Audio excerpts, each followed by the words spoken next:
Got my Frankenberry on today.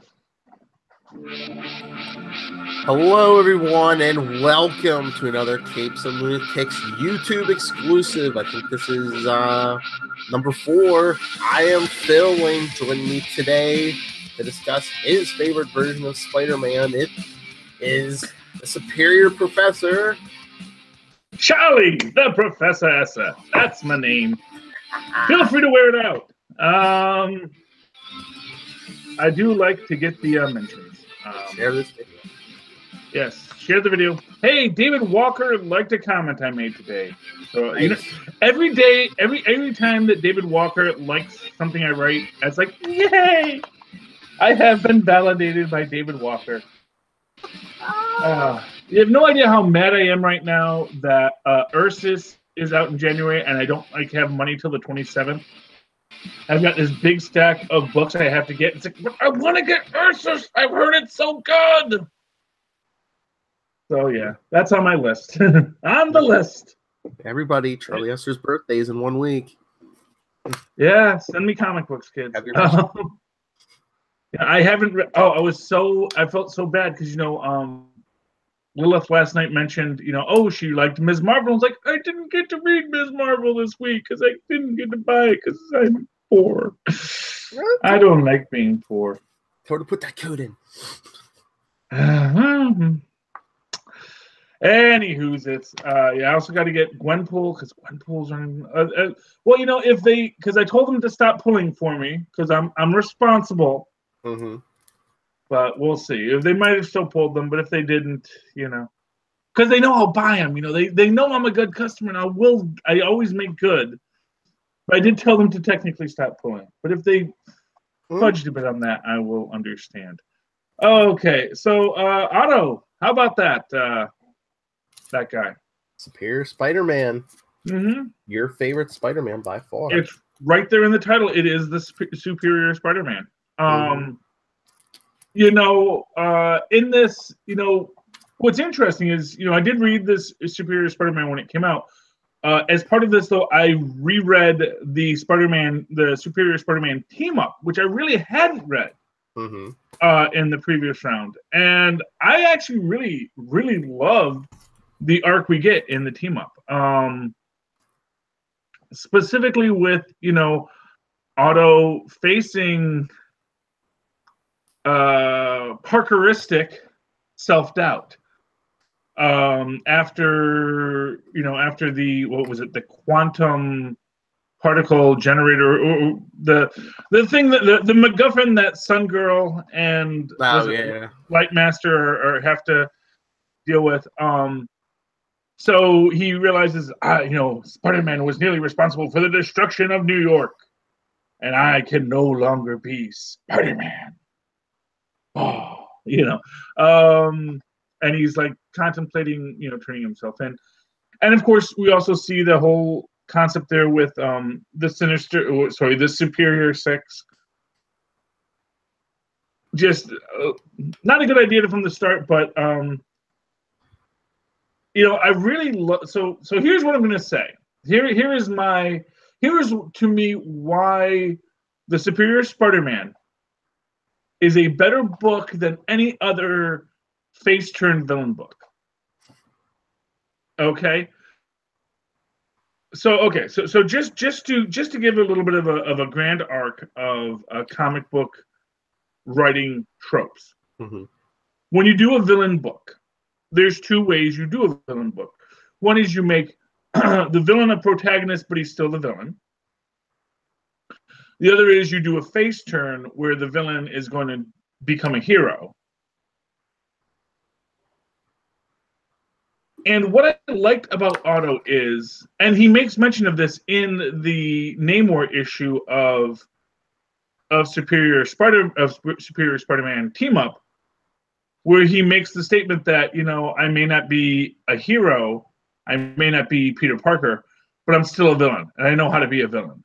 I know what to do. And to me, that is like one of the great selling points of this book, is that even though he's decided to be a hero, he approaches it as if he were a villain. He approaches it in such a way that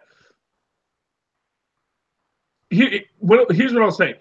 Unlike infamous Iron Man, which I enjoy. I like a good Doom book. Really excited about the Doom movie Fox is doing. Yeah. I'm a fool to do that. I'm a fool to trust Fox with it. But I'm excited by the concept because I think that is like such a great way to introduce the Fantastic Four to a new cinematic universe through Doom's eyes. There you go. Mm-hmm. So you start with Doom and then this rivalry with Richards. So it's all about Doom and his rivalry with Richards. So you don't have to focus on the Fantastic Four.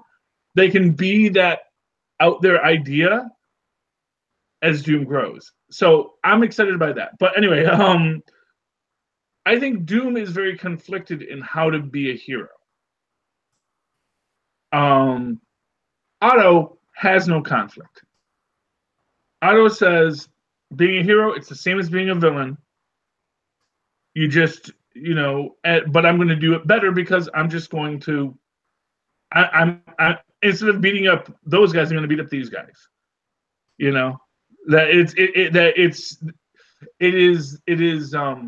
It's basic algebra.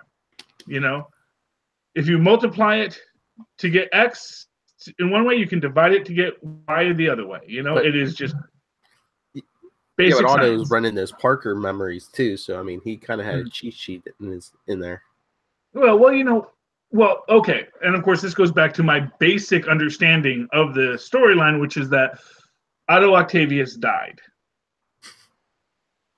Otto Octavius is dead. The man is dead. He's gone. He's not around anymore. Mm-hmm. Well, now he's back. Well, except he's not really back because he's not really Otto anymore because Otto died. Copy, clone, copied. Brain. Well, no, yeah, it was a rewriting of Peter Parker's brain, which is why he has that Parker doubt. Which is why he starts. He's talking like Otto, but he's talking like Otto if Peter Parker was talking as Otto. This is the thing, and as I've always said, Peter Parker is by his nature a horrible, horrible human being. Everyone knows it. At Charlie, he is worse than Hawkeye. That's what I'm going to tell you.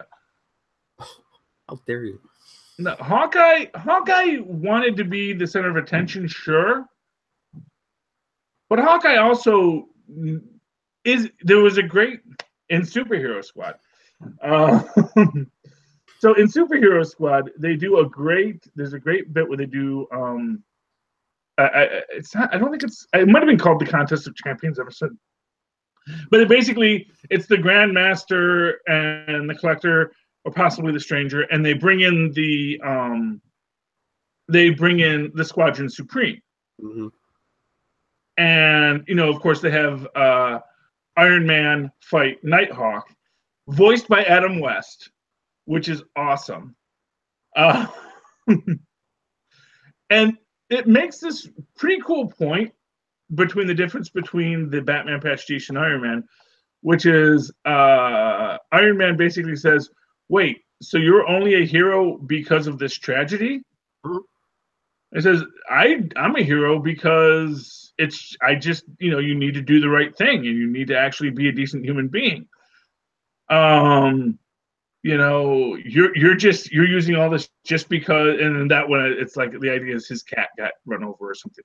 They soften the basic premise a bit, but the idea is that for Spider-Man, he's only a hero because of Uncle Ben. Mm-hmm. Because Uncle Ben died and he feels bad about it. But the point is that that's not a reason to be a hero. The reason to be a hero, what great power comes great responsibility is meant to mean is that you have this thing, you can do something good for the world, you should do something good for the world. Mm-hmm. And not for nothing. If they ever actually really want to explore this idea again in the movies, they should actually have the fact that Peter Parker is a scientific genius be the reason that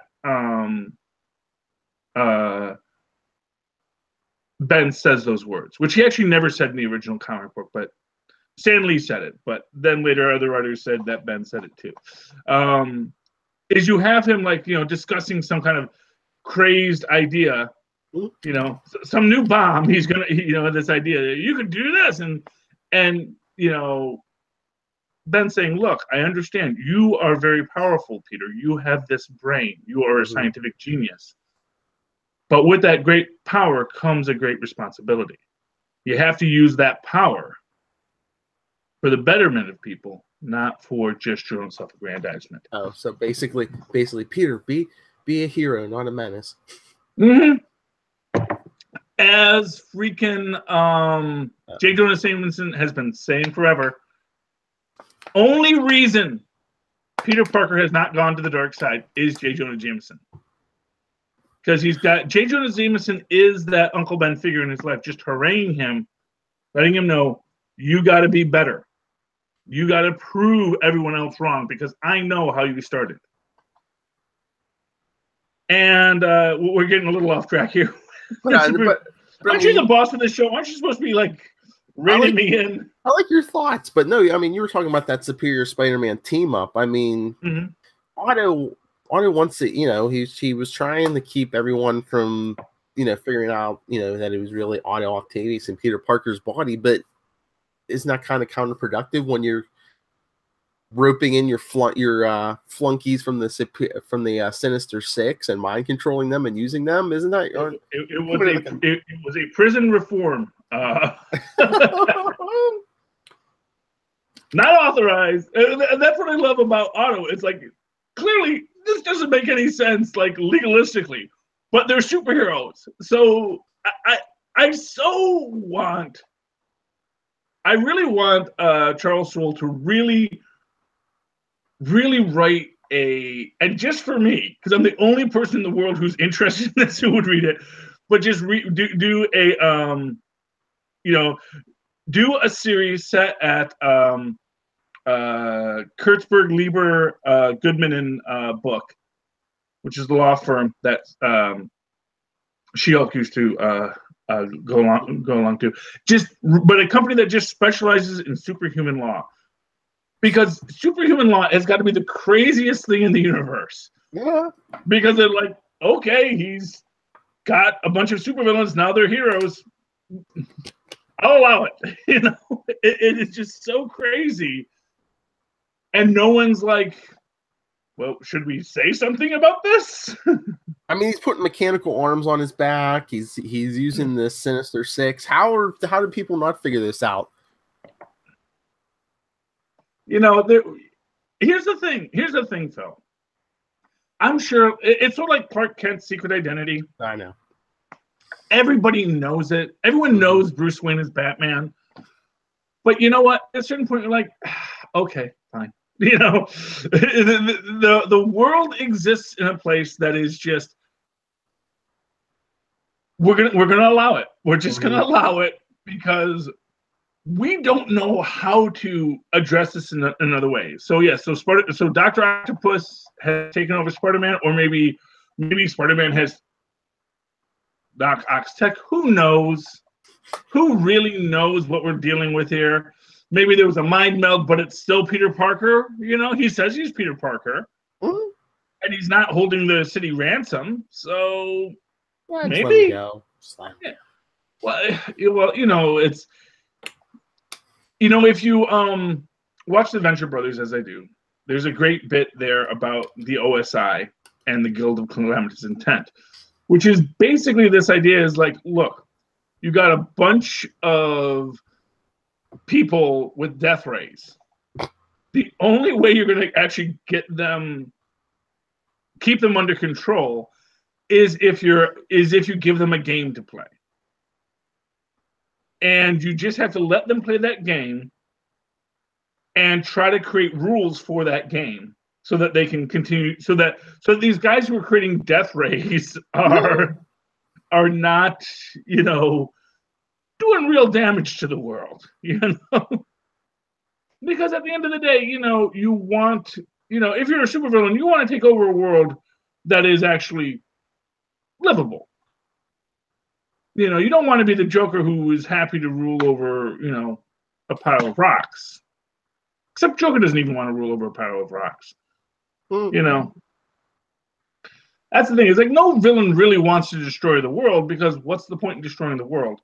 Except for those guys who are just really maudlin and sad and want to, you know, bring on Cthulhu so that everyone may feel pain because my girlfriend left me or some nonsense. Ah! That was a plot to the real Ghostbusters. It was good.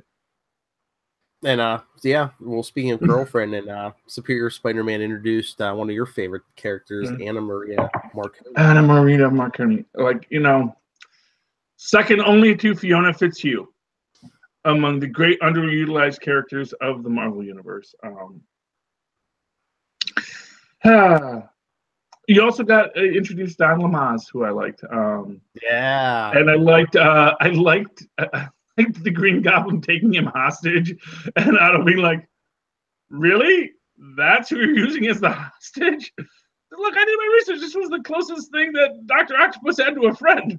I don't know. He doesn't have a lot of friends. You know.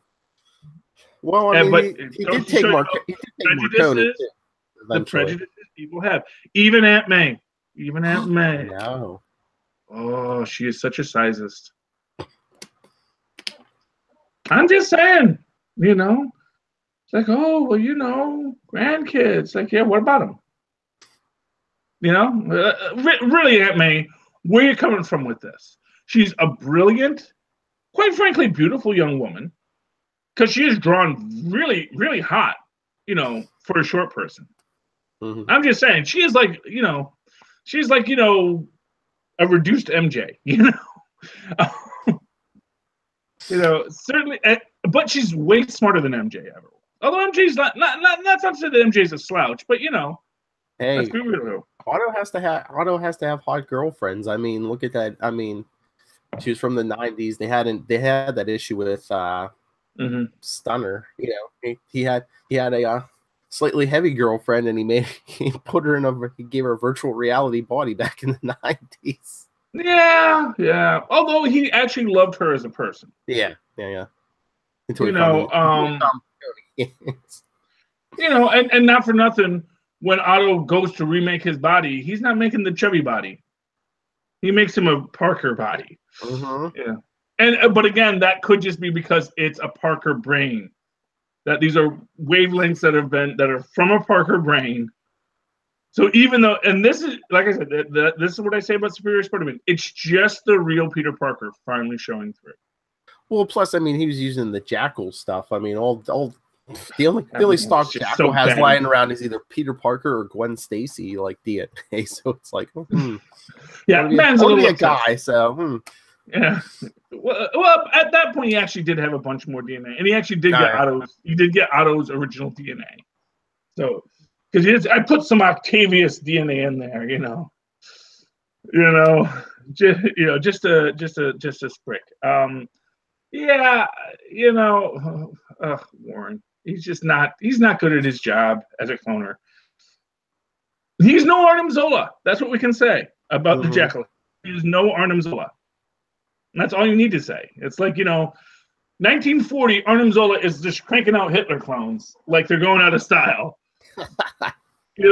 And this guy's like 40 years later, like, I don't know, I guess I could make a clone somehow. Maybe I'll use a virus. I don't know, But speaking of the clones, did you read that issue Team Up where Otto came face to face with Kane and he just like freaked out? He's like, oh, this is the guy who killed me.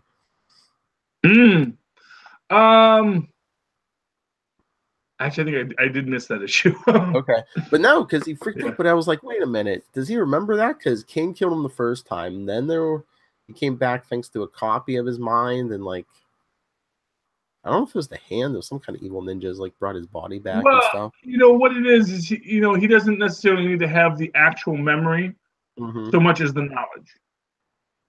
So Kane killed him, and then he brings his body back via a clone. Yeah. And that clone looks up and says, oh, that's who killed me? True. And then not for nothing, you then recreate the memories. As everyone knows, you can recreate memories all the time. And more importantly, Peter Parker knew. True. Mm-hmm. Because we got to remember, this is Peter Parker. This is not Octavius. Oh, so are you saying Peter Parker, even with his mind all scrambled up, is better than Otto? Well, Otto's dead. It's hard to say what Otto is or is not.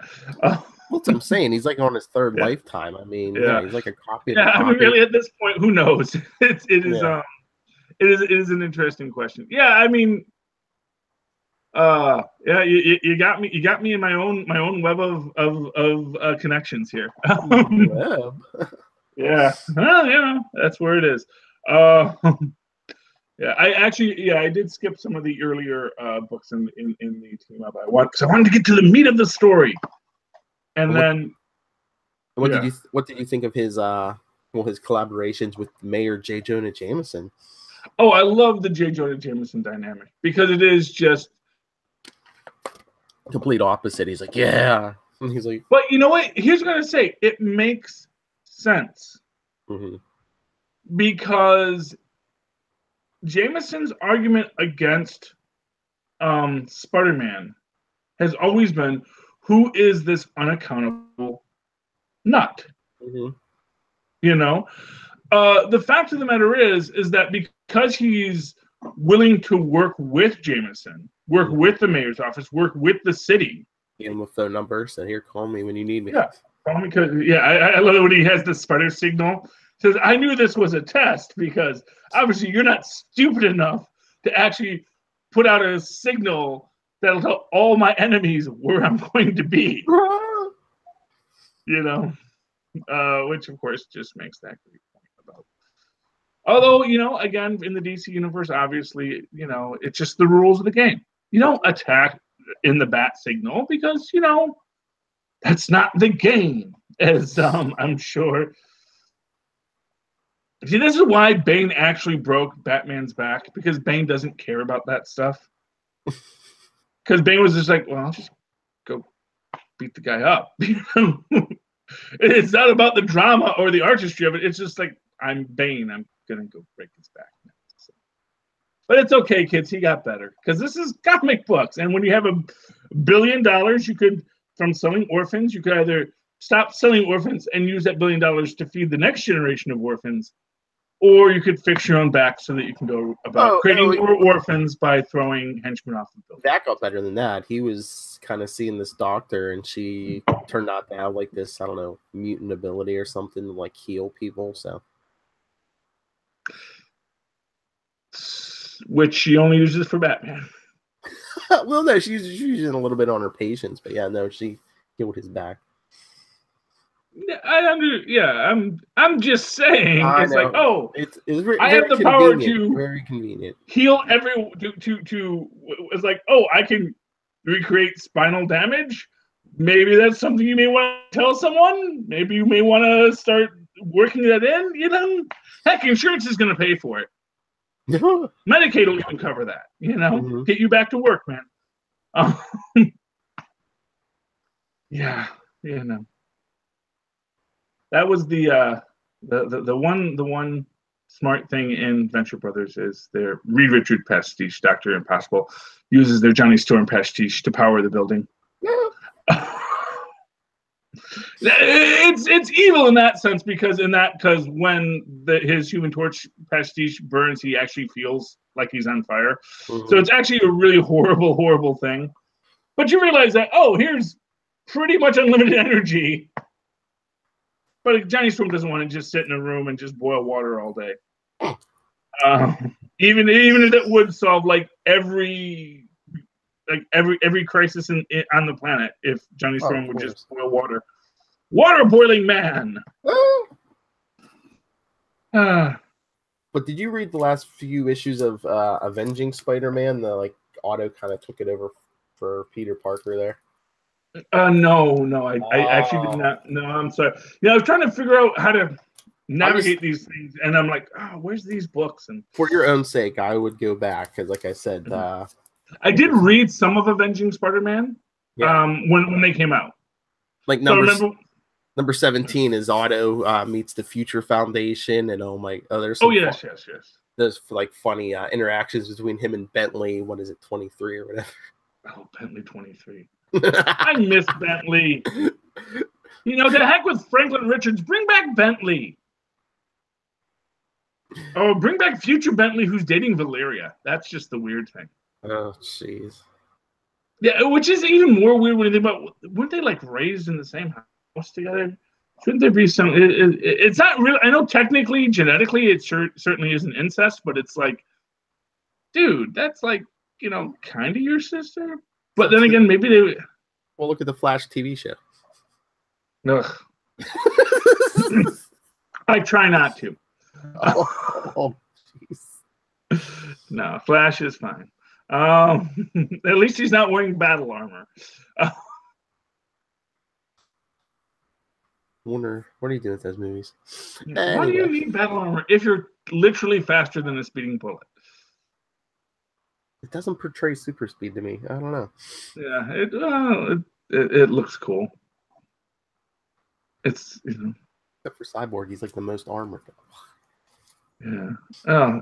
They're apparently doing like apparently this Cyborg movie is supposed to be an origin, but isn't his origin just his dad put a box next to him now? I guess, yeah. I mean, he gets like, injured. Yeah, his dad uses mother box tech. Yeah, I hate that. Me and Lilith hate it too. It's like you know, you need we can rebuild him, make him faster, stronger. So now, I mean, because they did that after New 52 in the comics, because you know now we can make boom tubes and stuff. It's like, come on. Yeah, I mean, I'm all for nanotech. Don't get me wrong. You know, I could even work with the idea. Oh, there was a great I always want to say about Justice League where there was like this nanotech. I forget what they called it, but it was like the black. They called it like the Black Shard or something. It was like the most advanced nanotech in the universe, and just recreated the entire. Like I could see someone totally reverse engineering that kind of stuff. And here's the thing: you want to do mother box, reverse engineer mother box. Exactly. You know, build one. Don't just like, well, it's a magic box. I'm gonna put it on my dead son, who is, let's be honest, he's dead. Because not for nothing. Let's be clear here about Cyborg. Half that brain ain't a brain. That's all computer chips, you know. In design, you know. I think the early 70s it was actually just like a Power Man, a Power Man style tiara. Superheroes with tiaras. We need more of them. Like him better when he's a made man, either by him or his dad. Yeah. Like Otto. Yeah, and exactly. Otto. Oh, Otto is, yeah, let's get back on topic. Otto Octavius, the most superior of all Spider-Men, even if he was really technically Peter Parker. You know, so things I love about the Superior Spider-Man run. Love Marconi. Yes. Marconi is without a doubt the best thing to come out of it. And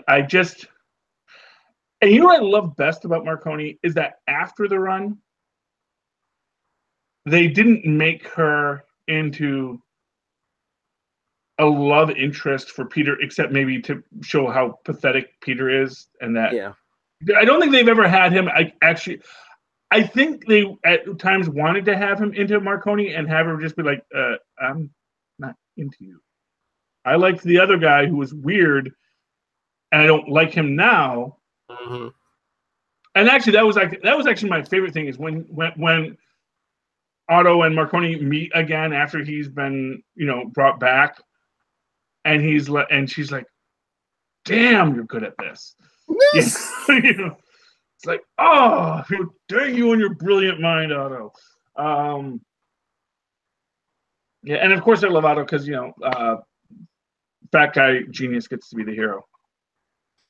Obviously, I kind of feel a connection to Otto here. But yeah, I love Marconi. Marconi is just awesome. I want them to do more with Marconi. And I kind of feel like she hasn't gotten a place. No, we've I mean, she shows up. I know she shows up in the Spider-Man comics. Yeah, but I was gonna say she's been showing up less and less. It seems like so.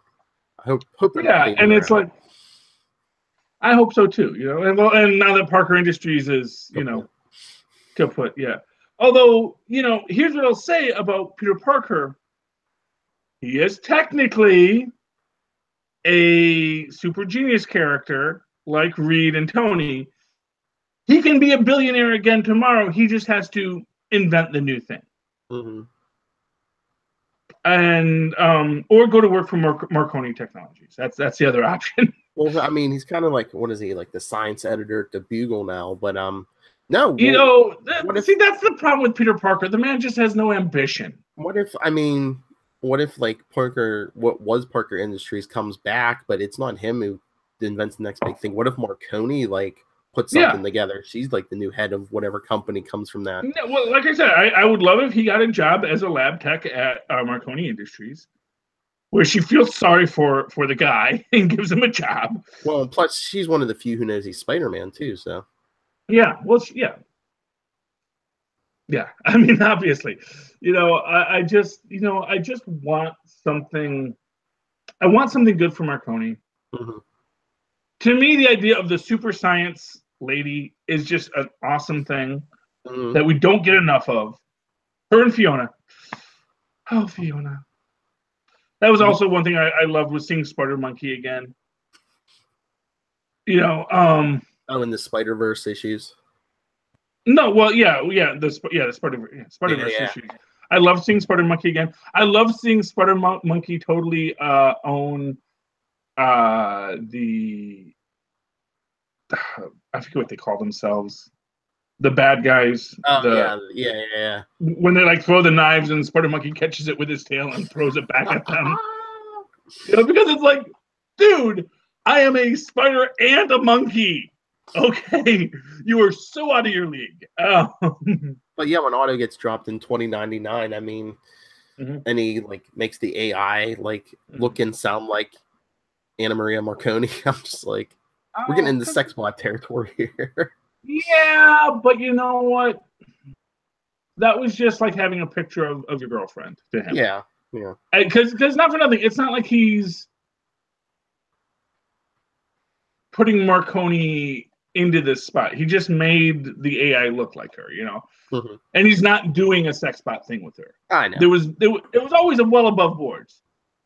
He just missed her so much because she was the one person he felt understood her, and that he never actually got to tell her the truth of himself, which I know he regretted. But I just love his ego. It's like the year's 2099. He's like, oh, it's been 100. It's been almost 100 years. Maybe technology has caught up to my intellect. And it hadn't. No. It's like, come on, people. Although again, when he goes to, and I don't know who actually sent those. Although I assume it was Doom. Sent the assassins against Namor. And he's like, wow, this is really advanced technology. He was very impressed by it. That one time we get a little bit of humility from Otto in those two issues. I think it was 9 and 10. It was just before the last two issues of Team Up. He actually has a little bit of humility, and he actually is really impressed by that. So I don't know if we ever found out who sent those bots against Namor, but I'm guessing it was Dr. Doom. Probably. But I know, I love how Otto was down, and then like Namor gave him like an gave him a great villain speech. Yeah. Told him to put on his pants. Give him that arrogance boost. Just be arrogant. You are better. You are the superior Spider-Man. You're better than these lower life forms. Yeah, which is like, yeah. But give them the wait a minute. I was gonna surrender to the Avengers, please. I was gonna let Pym do something. Pym. Maybe Richards or Stark or Pym. It's like, really, Pym? Come on, Otto.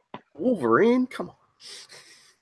Well, he was gonna, because he says maybe. Oh yeah. He was saying like maybe Richards or Stark or Pym could probably find a way to bring Peter back. Yeah. Of course, then they probably would have said, I hate to say this, Otto actually are Peter. You just have Otto's memories. You're actually the exact same jerk of a person.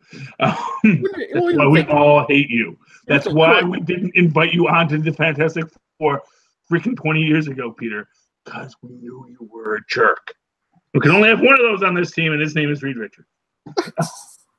But did you did read those last 2 issues of Team Up with Otto when Otto met Norman Osborn? Yeah, that was so sad. And I actually read those when they came out too, because they were really good issues. And you know, and it is just this idea of, you know, Otto falling in love and someone disapproving of the person he loves and having to deal with the world as it is, you know. Yeah, it was sad and beautiful, and I love that scene with Otto's ghost standing next to Marconi as she's got the bottle of champagne in the park. It was just, oh, I have no idea what she's waiting for. You know, just Park getting stoned, man. It's like, fudge it. Just knocking back a bottle of champagne by myself. Because it's not like she's waiting for Peter, because, you know, it's not like well, actually, I guess at that point, maybe she was waiting for Peter, because maybe they were dating in that point. But well, yeah, I mean, it wasn't, I don't know why, it wasn't in my account, the last issue, well, the last regular issue of Superior, what is it, 31? But yeah, at the end of the issue, they showed Marconi. She still thought, you know, her and Peter were together because Spider-Man saved her. And she was like, oh, is Peter okay? You know, that's all that matters. Yeah. And Peter Parker's just like, ooh, I got some explaining to do. Yeah. But I do remember that, you know, he does explain it. It's like, oh, okay. You know, she's like, that's weird. And then but then smartly, she's like, I don't know you. You know? She's like, you know, she is such a well-developed, self-sufficient character. And I love that about her. And like I said, that's why she is just this great thing to have in the Marvel Universe. I feel bad that she is not in it more. Yeah. I'm glad she wasn't. Glad they didn't have her like trying to cling to him. Then I'm glad, you know, she's a woman of science. They wrote her like that. She's like, okay, so yeah. I get it, as you know, as a scientist, I get it, but I still hate it. But I get it. Yeah, well, because you know, and not for nothing, actual Peter Parker without Otto Octavius is pretty awful.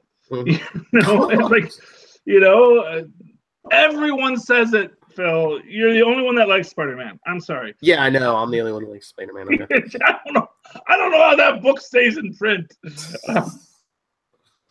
Must be a lot of people just hate reading it every week. That's what I assume. But okay. Peter's so horrible. That's why Otto sacrifices himself so Peter can go save Marconi. Okay. Because you know what? He does understand that sometimes you need to go with your gut. And Peter's got a lot of gut. Doesn't have much else, but he's got a gut. And again, like I said, it was always Peter the whole time. So, you know. Oh, that last issue, like I said, I know you probably didn't reread it because it wasn't in the account, but no, the very last issue. Yeah. Well, issue 31 when Peter comes back and he has to defeat the Green Goblin, and like Norman's like, he's all, you know, bragging. He's like, Otto, he's like, you'll never defeat me. He's like, what do you have? And Peter's just like, what do you say? He goes, at least my dignity that I never had to carry a man purse. And Norman just like gets all wide-eyed. He's like, no, it's you. You're bad. Yeah, well, you know, and the Goblin does carry a man purse. Let's be honest. Oh yeah, a satchel. Okay, it's called a satchel, and it's unisex. Thank you. And to quote Joey Tribbiani, hey, maybe you need sex, but I'm good. That was an immature Parker humor. That's why I wasn't sure, because like Otto knew like the technical stuff, but I was surprised like we didn't get an issue where like Otto was like, I don't know, researching humor and like trying to like sound more like Peter when he was Spider-Man. Well, no, but and not for nothing. When you get to that that Namor issue of Team Up, you do see him quipping. Yeah, and I think Otto could quip with the best of them. and part of that maybe because he is Parker. You know, I mean, that's what I get back to. It's really Parker, and they touched on this in the Avengers team that he was on with Luke Cage when he comes back and says, "Look, I don't know. Maybe I thought I was Otto, or I was Otto. I have no idea what happened."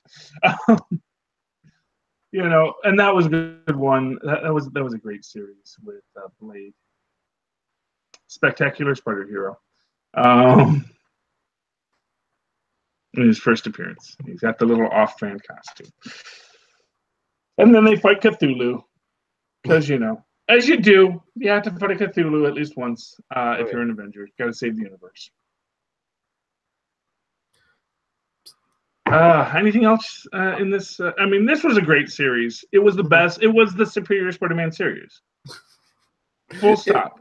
I love the fact that after we lose him, we get to get him back in the, you know, Spider-Verse crossover. And of course, we know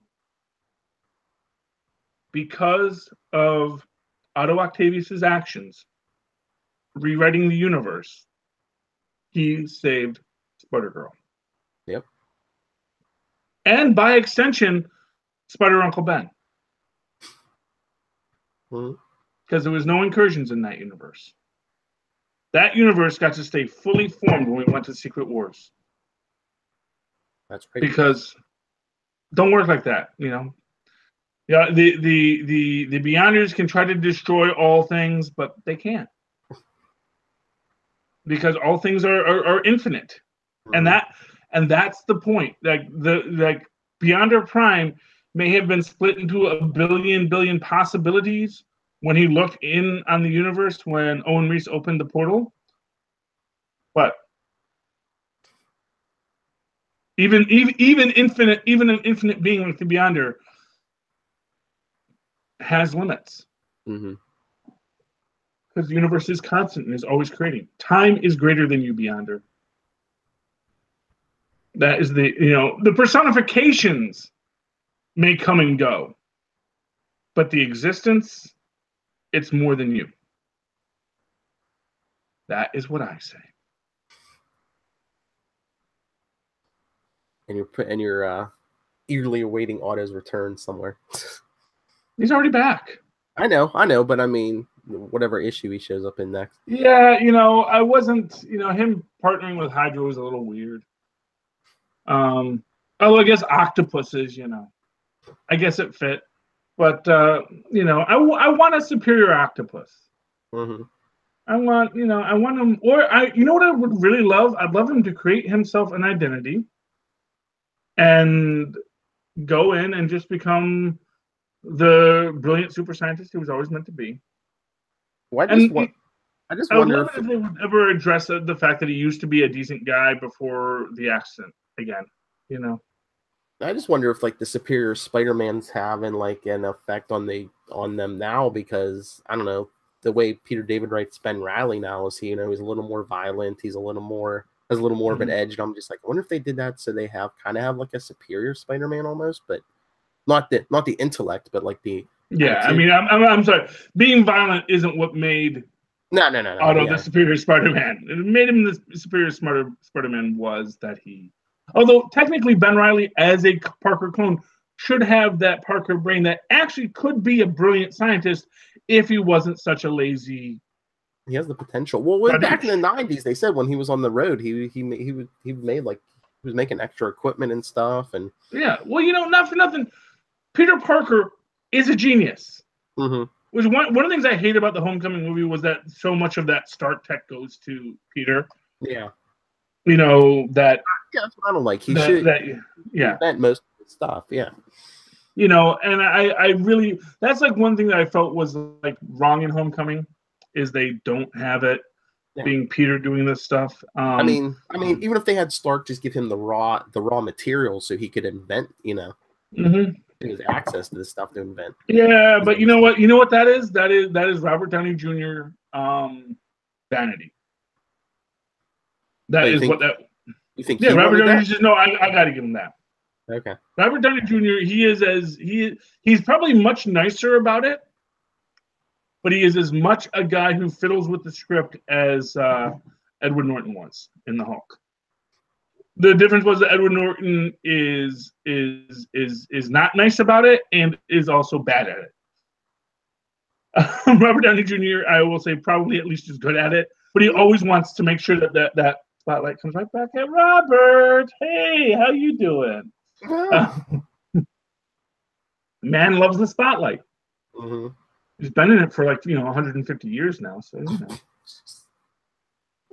All right. Any final thoughts on the Superior Spider-Man? It's superior. That's right. All right. And Charlie Esser, where can people talk to you about Superior Spider-Man? Well, you can always write to me in that old-fashioned email way, the way our Maz and Paz once did, at superconnectivityblog@gmail.com. That's superconnectivityblog, all one word, at gmail.com. And of course, why don't you just follow me on the Twitters? Because, if Capes and Lunatics doesn't run forever and over the allotted time, I can actually live tweet Agents of S.H.I.E.L.D. again. Which, instead of doing it like watching it at 10 on the DVR and then falling asleep halfway through and having to wake up. Good episode this week, though. Can't wait to see more. Can't wait to see who's behind the masks of the Sandmen. Follow me at Charlie Esser. That's CharlieEssesscr. Look for the 2 E's in the middle for quality. As for me, you can get a hold of me, nightwingpdp@gmail.com. On Twitter, I am at nightwingpdp.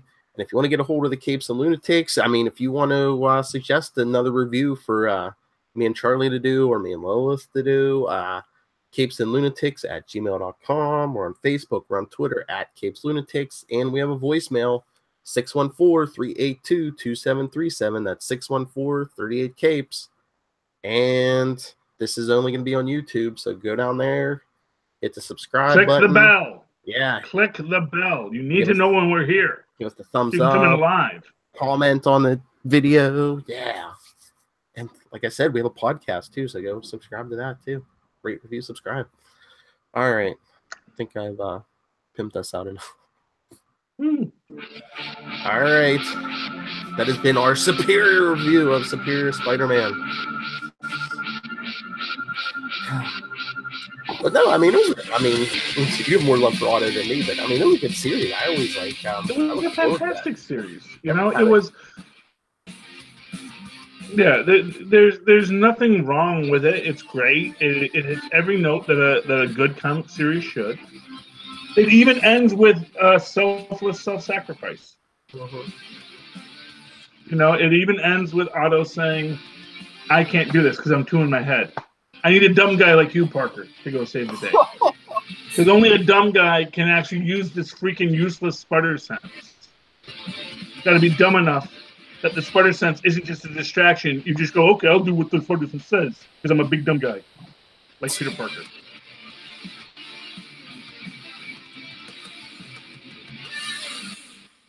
Enough said.